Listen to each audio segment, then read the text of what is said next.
What's going on, guys? Okay, so in today's video we're talking about whether fat-free products are actually better for you than the real deal. And so before I get into this topic, let me make sure you guys understand this, and that's I feel a lot of times when people get into the dieting or they decide, you know what, I'm gonna start eating healthier, they really do feel that fat is enemy number one, and that's absolutely not true. Fat is not your enemy, I promise you. So there is absolutely no correlation between eating fat and getting fat. What causes you to gain weight is very simple, and that's just excess calories. Now, whether those calories come from fat, from protein, from carbs, it really doesn't matter. It's a matter of eating more than you're burning. And so fat is actually not your enemy. It's a lot more important than people tend to believe. So what fat does for the body, let me begin by talking about the pros to fat, okay?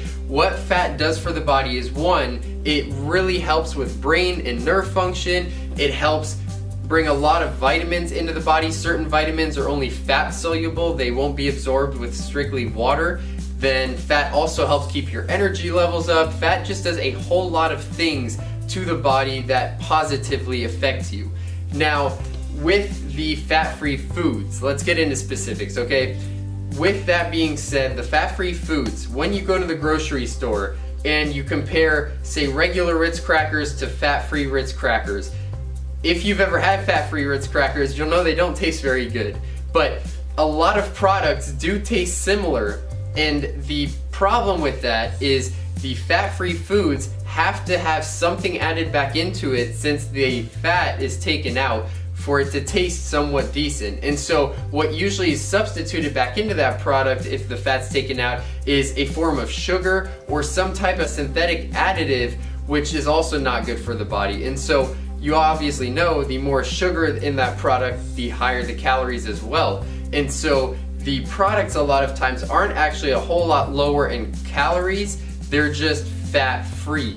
And so it's a marketing tactic that people tend to believe, essentially, and it's necessarily not always going to be better for you.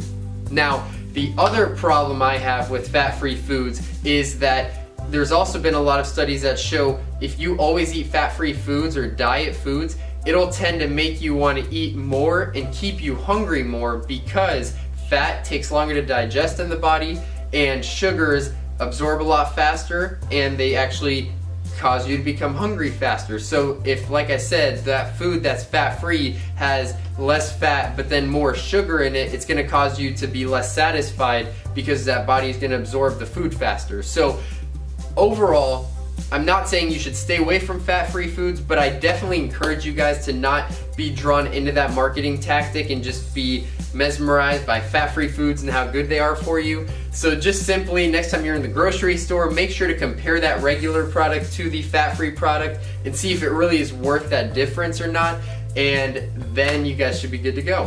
So I hope that gave you guys a little better overview on the actual fat-free versus non-fat-free foods.